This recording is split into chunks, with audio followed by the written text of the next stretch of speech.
Fit for Life Radio. I'm Gary, owner of Coastal Strength and Fitness. And this week's episode, we're going over the week of August 8th. Let's see, August, not 18th. Getting ahead of myself. August the 11th.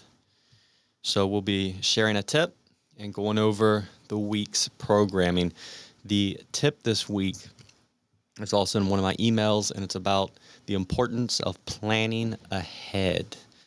So much, if you try to make nutrition and exercise a lifestyle habit, but you try to do it reactively, it rarely works out. Meaning you plan to eat better, you don't plan. You think about, hey, I'm going to eat better. Hey, I'm going to work out, right? But then you try to squeeze it in reactively, meaning like you go about your day. For example, say even if you're like, I'm going to track my food. Reactively tracking food doesn't have a very good success rate compared to proactively tracking it, right? So, I'm just going to eat better. So then we kind of go and what are our options? Or we go about our day and eat and then try to track it. And maybe we go over, or we end up not having choices that help us hit our goals, and we're left with what's just available to us. Or we plan to exercise after work, but then it was a long, hard day, and we don't make it to the gym, or something comes up that competes with our time, and we end up, not doing this stuff, right?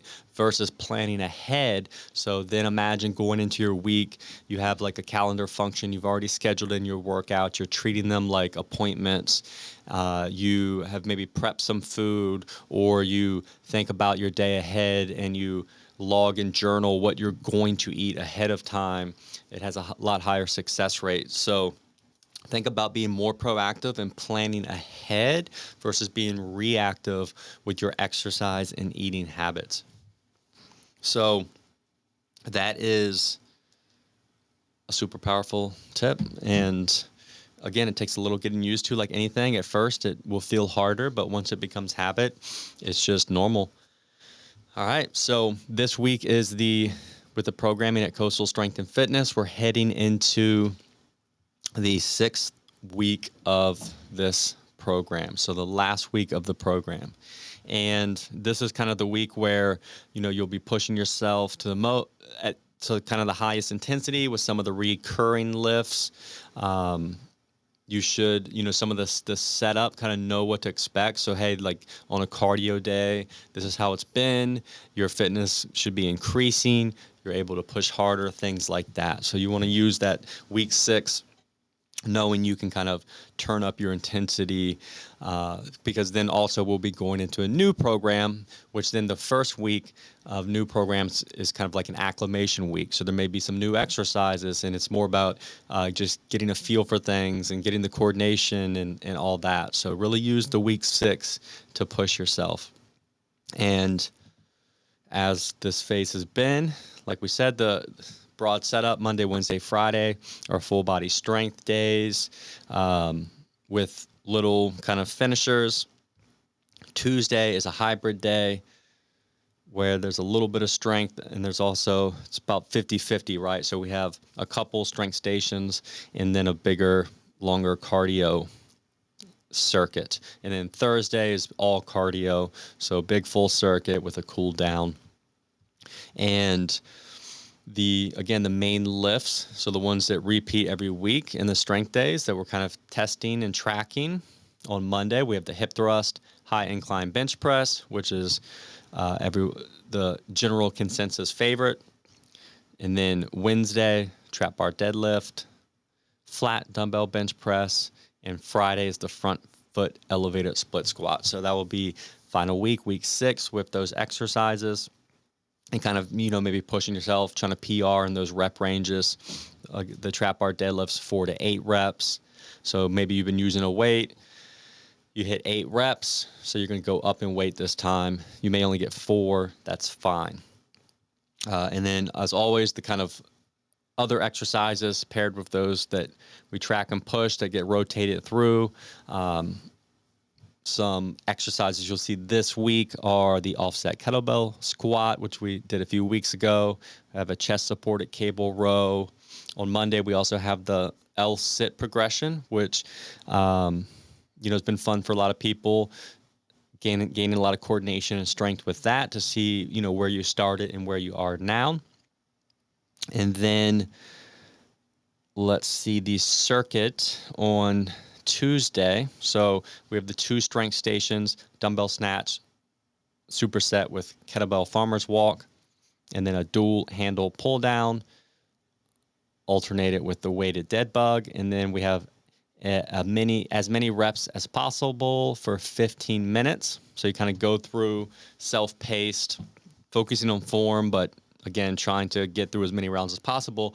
So with this, it basically becomes list. So low intensity, steady state, that's zone 2. So the benefit of like a circuit like this is really that you're moving continuously for these 15 minutes, and you're not necessarily trying to be gasping and bent over, hands on your knees, trying to gather yourself. You're more trying to just continuously move, kind of stay in like that moderate range where, if you have a heart rate monitor, you'd be in the 120s, 130s.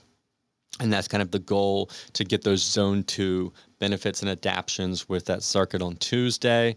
And it's a single rope wave. So like the big purple ropes that we have at the gym, you do 20 reps of those. Then a run down and back, or you could do plate jumps. The third exercise is like a burpee or a squat thrust, depending on, what you're capable of. 12 of those. And then the bike or ski erg, 5 to 10 calories. So you see we have different progressions and interchangeable exercises, maybe the mood you're on in the day, or what's, what you're capable of. Because again, the main goal is not like, oh, you have these specific exercises. It's really just they're strung together, because for most people it's more fun than just doing the bike for 15 minutes. So it's just to keep you moving and get you in that moderate heart rate range continuously. And then on Thursday, we have the full HIIT circuit. So this is a little more structured with the intervals. So we've been 40-20, so 40-second on, 20-second rest, and you'll rotate through 4 rounds.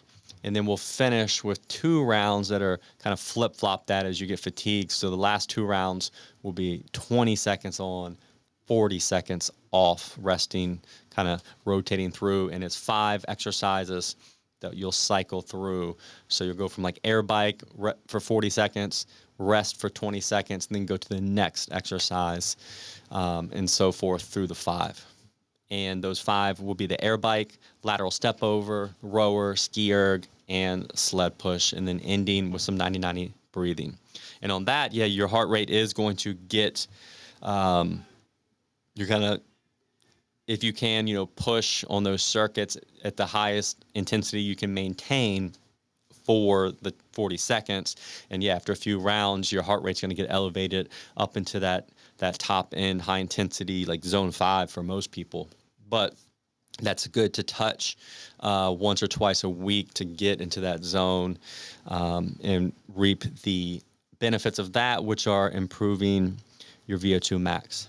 So that pretty much sums up the week. Like I said, this is the week where everything that, you should be familiar with the setups, some of the exercises we're tracking.